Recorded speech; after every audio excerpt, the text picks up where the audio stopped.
about to hear is true. The names have been changed to protect the innocent. Dragnet.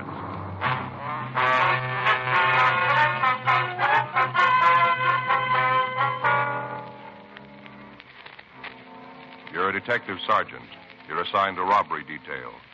2 masked gunmen have held up a bank in your city. The victims can't give you a lead to their identity.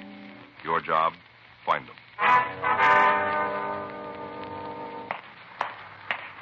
It was Tuesday, June 3rd. It was warm in Los Angeles. We were working the day watch out of robbery detail. My partner's Frank Smith. The boss is Chief Detective Stab Brown. My name's Friday. I was on my way back from the street, and it was 8:47 a.m. when I got to the rear of the bank, the manager's office. I'm not a young woman anymore. I can't take this kind of excitement. Yes, ma'am. You checked with him? Yeah, they got the broadcast out right away. It's a long shot if it pays off. Yeah, not much of a description. Huh? I hope you're not saying that for my benefit, young man. I gave you all I could. It was hard to see their faces with those scarves on. Maybe you could have done better, but I couldn't. Well, we're not trying to say that you didn't do good, ma'am. We understand the handicap that you were under. I should hope so. Terrible thing. I'm not a young woman anymore. Yes, ma'am. Now, would you tell us just exactly what happened now, right from the beginning? You mean starting when I come in this morning? Yes, ma'am, that's right. 8 o'clock, just like always. That's when I got here. Uh-huh. Opened the door with my key and came right on in, little suspecting what was waiting for me. I tell you, I was pretty surprised when they popped out at me. You didn't see them at first, then, huh? Of course not. You think I would have come in if I'd have seen them? No, ma'am. Certainly not. Never would have come in. When did you first see the 2 men? I came in and locked the door behind me. Rules say you got to lock the door. I did, and then I went back to the clothes closet to hang up my coat and umbrella. I see. Go ahead. Kind of silly, I guess, carrying an umbrella on a day like this, but I always do. Never know. Yes, ma'am. People always kind of smirk at me for carrying one, but whenever it rains out of a clear sky, they don't smirk then. I'm always the center of a crowd, you just betcha. Yes, ma'am. Would you go ahead with what happened, please? Well, I hung up my umbrella and my coat, and then I came out the main part of the bank, right out where those 2 assassins were. And that's when you saw them, is that right? Oh, no, they were cagey. They waited until I was away from the alarm system. They were real sly. I see. Go ahead. I walked out the tables. You know where the deposit slips are out in the center? Yes, ma'am. Out there. Mm-hmm. I walked out straight and up. It really isn't my job, but I didn't have anything else to do, so I thought I'd maybe just check and see if any of the points needed new nibs. I like a neat place. You know, all the slips in the right place, blotters all clean and new. Neat. Yes, ma'am, I understand. When did you see the thieves? As I was straightening up the counter. That's when they stepped out in the open. Where were they, ma'am? Over in the escrow department, hiding behind the desks, I guess. That's the direction they came from. I see. Now, what'd they say to you? The big one, he looked at me with his steely eyes and told me to be quiet and nothing would happen. Said to be just quiet. I'm not young anymore, Sergeant. A thing like that can be a tremendous shock. Yes, ma'am. Were both of the men together at that time? I don't understand. Well, did they both come out from behind the counter? Oh, yes. The big one had a machine gun, and the other, the little scrawny one, had a pistol. And you're positive the big one had a machine gun? Listen, young man, I've seen enough movies and television to know a machine gun when I see it. Don't you think I don't? Now, about the pistol, was it a revolver or an automatic? What? Well, look here. Did it look like this gun of mine? No, it wasn't like that. It was more the kind you see in movies. More mean-looking than that. Real mean-looking, kind of flat-like. I see. It was an automatic then, huh? Well, I don't know what it was, but it was real mean. And furthermore, I wouldn't be surprised if there were real bullets in it. Not in the least. All right. Now, after they came out from behind the counter, what happened? They asked me what time the rest of the staff came in. Mm-hmm. I told them, any time. That seemed to make them happy. Why do you say that? Because one of them, the big one, turned to the little runt and said, just like clockwork. That's what he said. Just like clockwork. I'm going to tell you something. Sort of a clue. Yes, ma'am. What's that? These fellas been planning this a long time. They knew all about how the bank works, what time everybody comes in and all. They even knew about the keys. What keys? The ones to the bank door. They knew who had them. Uh-huh. First thing they wanted to know after they asked about the staff was where my key was. You have a key to the vault? No, not to the vault itself. Just to the doors in front of it. You know the barred doors in front of the vault door? Yes, ma'am. To those. Uh-huh. Did you give the men your key? I didn't have much to say about it. I told you, I think they might have had real bullets in those guns, and I wasn't about to make sure. Yes, ma'am. After all, I pay my taxes. Catching those fellas is your job, not mine. If you want to cash a check, I can take care of you. But I'm not about to go out and apprehend no thieves. Yes, ma'am. What happened then? You mean after I gave them the key? That's right, yes. They made me get off to one side of the front doors and wait for the rest of the staff. As they'd come in, the hold-up men would make them get into the closet in the rear of the bank, where I hung my umbrella. Yes, ma'am. But they let you stay outside, did they? Oh, yes. They had me right up in front, with those guns pointed at me every second. Every second. I guess they wanted me to act as kind of a decoy. Ma'am? Well, when the other people who work in the bank came up to the door, they could look inside and see me standing there. That way, I guess they thought there wasn't anything wrong. Came right in, like lambs to the slaughter. Next thing they knew, there was a gun in their ribs, and they was locked up in the closet. Mm-hmm. What time did the manager come in? Poor Mr. Blanton. He's not well, you know. He's not well at all. Yes, ma'am. We saw him out front. Is he all right? He had an awful attack. Bad heart. Well, they've taken him to Georgia Street Receiving Hospital. Did they find his pills? What's that? His pills. Mr. Blanton had a special kind of pills he takes when he has an attack. Some kind of explosive. Always has them with him. Did the men find him? Well, I guess they did, or else they had the necessary medication with him. He's going to be all right. Just needs some rest. I'm glad of that. Sweet man. Mm-hmm. Widower. What happened when he came in? Mr. Blanton? Yes, ma'am.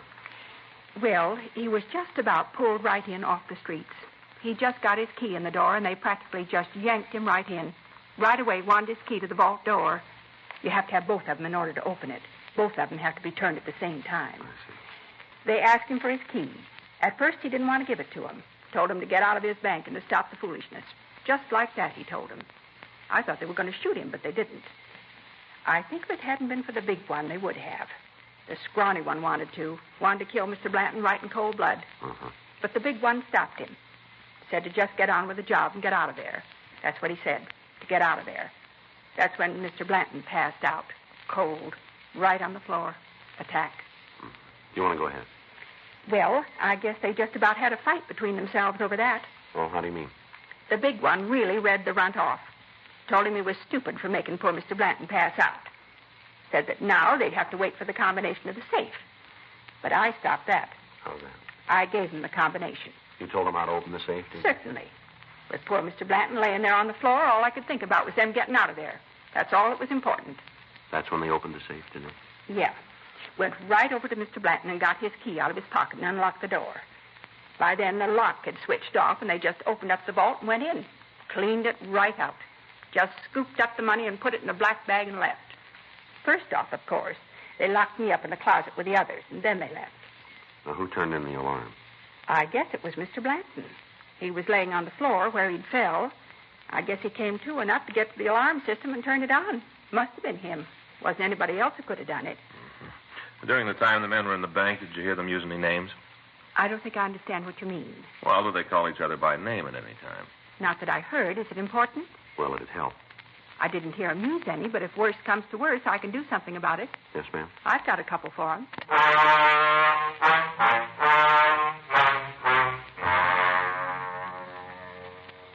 We obtained a complete description of the hold-up pair, and a supplemental broadcast was put out. The crime lab crew came out to the scene and went over the premises for physical evidence. From their investigation, we found that the bandits had made their entrance through a rear window. They'd sawed through the steel bars and broken the glass. From there, they'd come in and apparently had waited for the employees to arrive. We'd ascertained from the cashier that both men had worn gloves, so there was no chance of getting any fingerprints. In the dirt on the alley pavement, Lee Jones was able to find several good impressions of footprints. These were photographed and booked as evidence. Because of their placement, it was more than likely that they belonged to the thieves.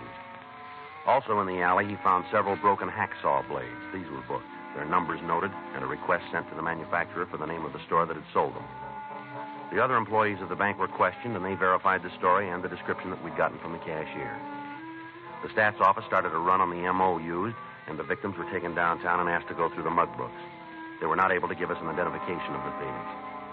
That afternoon at 3:47 p.m., Frank and I met back in the squad room. Hi. How'd the stats office do? Well, I got the list right here, 18 possibles. Yeah? Any of them look good? Couple. Skipper around? No. We went over to the inspector's office. Anything special? Well, I wanted to check with him on who's going to work with us on this thing. We left word. Murph and Gaffney are with us. We can use Pinky and Stromwell if we need them. Is Murph around? No, I went down to R&I. He had a hunch this might tie in with a heist they worked on last month. Same M.O. Figured he might as well check it out. Well, as soon as he gets back, maybe he'll give us a hand with this list, huh? Yeah. How about the bank manager? Any word there? I called Georgia Street, talked with Dr. Sebastian. He said Blanton has been released to his own doctor. What kind of conditions is he in? Should be able to talk to him tonight. Guess it was a pretty bad attack. Sebastian said he was in rough shape. Well, let's check out. We can tag Murph in the hall. Is Gaffney with him? He was. All right, let's go. You want to sign us out? Yeah. I got it. Robbery Friday. Yeah, he's here. Just a minute. For you, Frank. Okay. You want to take care of the book? Yeah. Who is it? He didn't say. Just want to talk to you. Oh. Smith speaking. Yeah, that's right. Huh? Yeah, sure we can. Yes, sir, we can right away. Mm-hmm. You want to give me that address? Uh-huh. Yes, sir. Okay, thank you. I have it. Yeah, right away. Goodbye. It's Blanton's doctor. Yeah. Says he wants to see us right away. You know, what about? Well, Blanton says he remembers that when the thieves left the bank, a customer came up to the door. Yeah. He heard the big one tell the other one to take off his mask. Uh-huh. The customer got a good look at both of them.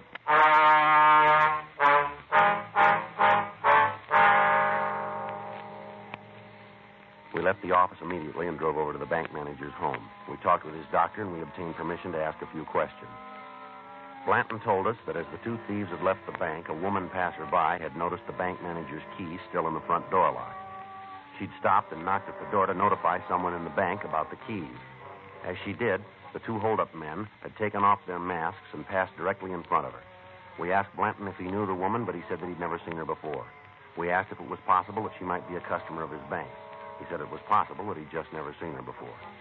He gave us her description, and we started to check with the bank employees in the hopes that one of them could identify her. None of them could. We got out a supplemental bulletin asking that the woman be picked up. In the meantime, Officers Murphy and Rafferty had checked out the list of possibles that the stats office had come up with. All of the names on the list either had alibis or could establish that they were not near the bank when it was robbed. We checked all FI cards filed in the area without result. Frank and I checked out of the office at 12:18 a.m. and went home to get some sleep. The next day, Wednesday, June 3rd, Frank was waiting for me when I got to work. Don't sit down. We got a call to make. Yeah? Marie Logan called. You remember the rental car agent out in the valley? Oh, yeah. She gave us a hand on the identity of that young fellow that knocked over the liquor store out at Tilden and Ethel, wasn't it? That's the one. Well, what's she got? Might be nothing, but we ought to check it out. Uh-huh. Says there's a woman who hangs around the local bars mooching drinks. Never got a dime. Yeah? She came in to see Marie yesterday afternoon. Wanted to rent a car to drive to New York. Well, where do we fit in? She wanted to pay in advance. Yeah. Offered Marie brand new $100 bills.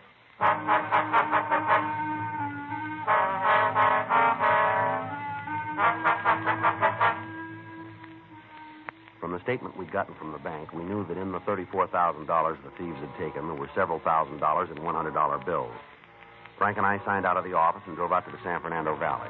At the corner of Valley Hart Boulevard and Dickens, we found Marie Logan's rental agency. There was a line of late-model cars in front of the lot, and at the rear, we found a small wooden building. Frank knocked at the door, and we waited. Yeah. Oh, hi, it's you. Hello, Miss Logan. Miss Logan? Hi, Sergeant, Mr. Smith. Come on in. Thank you. Thanks very much. Sure hope I haven't brought you guys out here on a wild goose chase. Hope it works out. All right, you want to fill us in? This woman named Betty Gallick hangs around the bars in the neighborhood, spends her time cadging drinks. Real bum. Mm-hmm. Why do you figure we might be interested? A couple of times she's come in to rent a car just to use around town. First few times I was stuck. How do you mean? Checks. She'd pay the deposit with a check. Then when she brought the car back, she'd pay the bill by check. I see. Check it bounced. Then when I'd call her, she'd come in and pick it up and give me the cash to cover it. That was the only reason I didn't turn it over to you. She always paid up. Mm-hmm. Now, this time she had the cash, though. Yeah. Came in, wanted a new Lincoln to drive to New York. She was dressed like always. Cheap cotton dress, cloth coat, even had the imitation leather purse. Kind of supposed to look like real leather, but as soon as you get inside 10 feet, you know it isn't. You know what I mean? Yes, I think That so. kind. Well, anyway, when she asked for the car, I told her I couldn't let her have it. Said I'd been stung too many times before. Uh-huh. So right off, she said she wanted to pay cash. That's when she opens his crummy purse, and the dough almost fell out. Must have had a couple of $1,000s in there, maybe more. Well, you said something on the phone about $100 bills. Yeah. She pulled out a couple of them to show me she could pay cash. I asked her where she got them. What'd you say to that? Said it wasn't any of my business. Told me as long as she had the money and a driver's license, I should ought to rent her the car.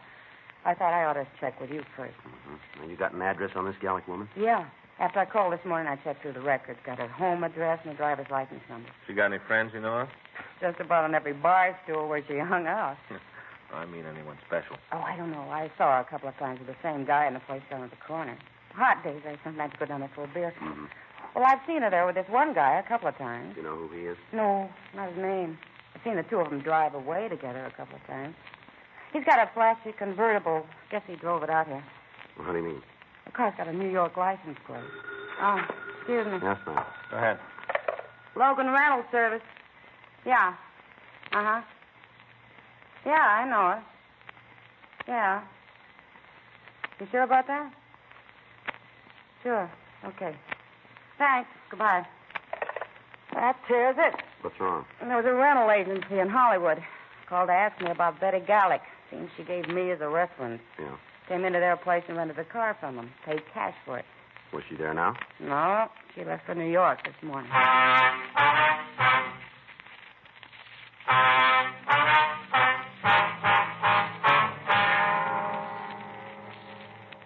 We contacted the rental agency that had leased the car to Betty Gallick. From them, we got a description of the car and the license number. We put out a local and an all-points bulletin on the vehicle. We got in touch with the New York authorities and asked them to be on the lookout for the car. We got the Gallick woman's address from the rental agency, and we checked out her house. We found nothing to give us any indication as to where she might have gone, but we did find a silk scarf similar to the one described by the victims as having been worn by the hold-up men. We checked with the neighbors, but none of them could tell us where Betty Gallick had gone. 2 days went by while we followed down every lead that turned up. The information from the crime lab was checked out, but it led us nowhere. The serial numbers on the hacksaw blades had come back, but when we talked to the store owner, he was unable to tell us who had bought them. Saturday at 12 noon, a meeting was held in the offices of Thad Brown. Members of the Federal Bureau of Investigation were there. They had agents working on the case, but they hadn't been able to come up with any more information than we'd gotten. 2:14 p.m. Frank and I got back to the office. The chief is sure, man. Well, do you blame him? We haven't got very much. Well, seems like every time we do get a lead worth anything, it goes to nothing. Yeah, well, it's got to end someplace. I got it. Robbery Friday. Yeah. Mm-hmm. We did? No, when? Yeah, right. No, I'll be right down to pick it up. Yeah, thanks. Bye. How's communications? They just got a wire from Chicago. Yeah. They picked up the Gallick woman.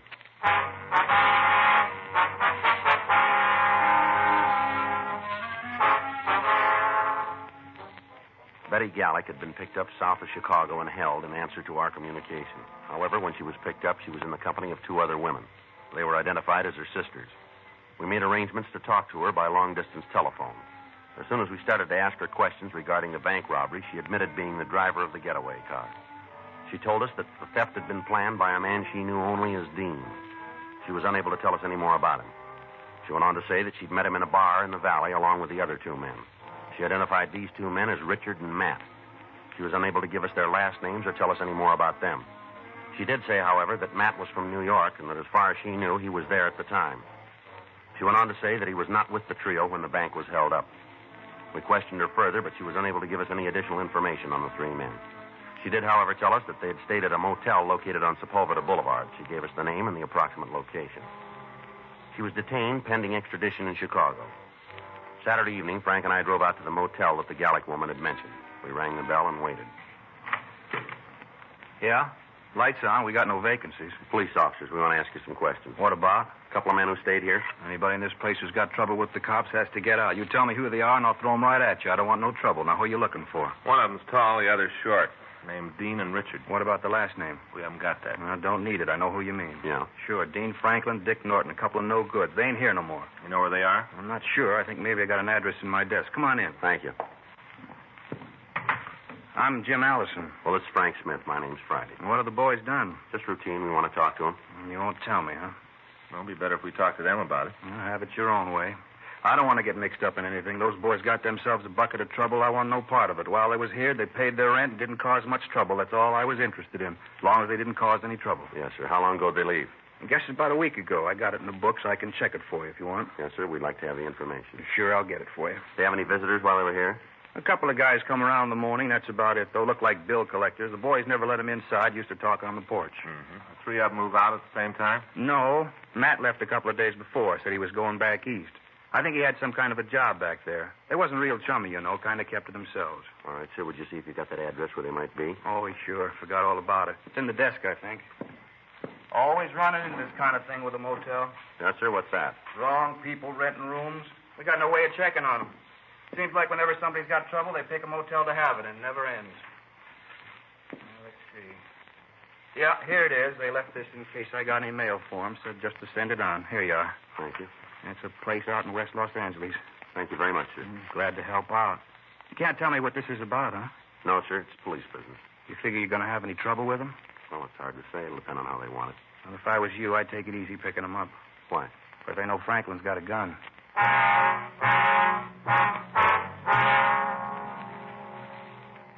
We obtained the license number and a description of the car that the suspects had driven. It was a late model convertible with New York license plate.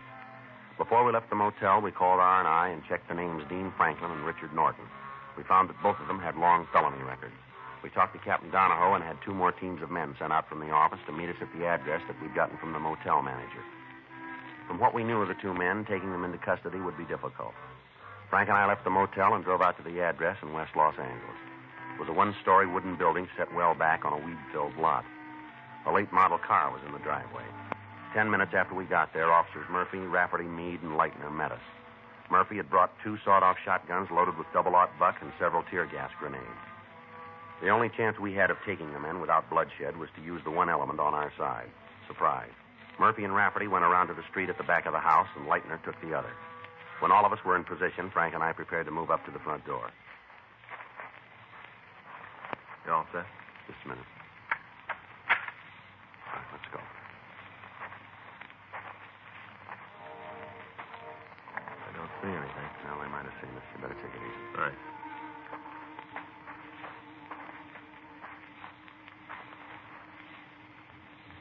All right, let's make it for the porch. Yeah. Come on.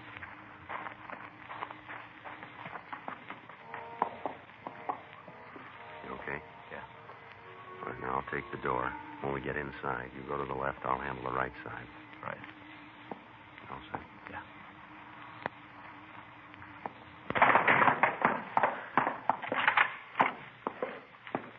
How about it? Nothing. Place is empty.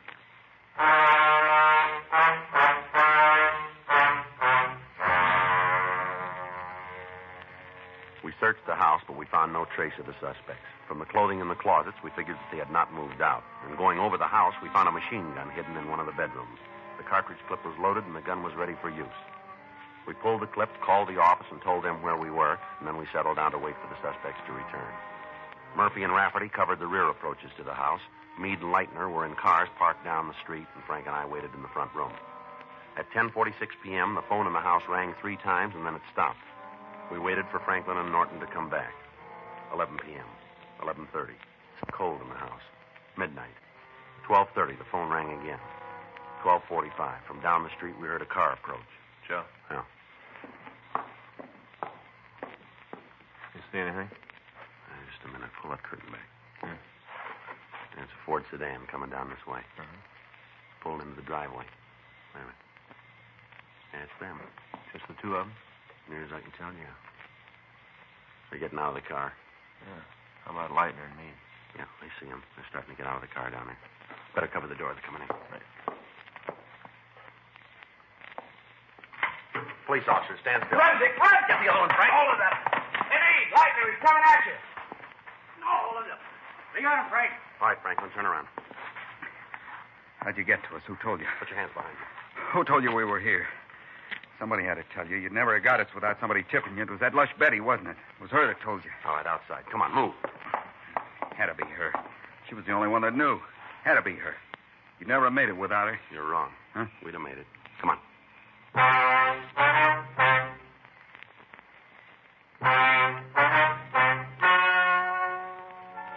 The story you have just heard is true. The names were changed to protect the innocent. On November 14th, trial was held in Department 92, Superior Court of the State of California, in and for the County of Los Angeles.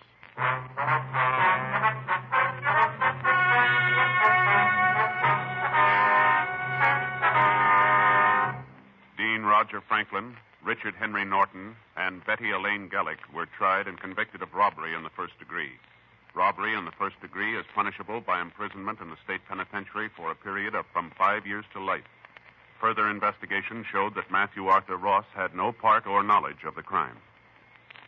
You have just heard Dragnet, the authentic story of your police force in action, and starring Jack Webb, a presentation of the United States Armed Forces Radio Service.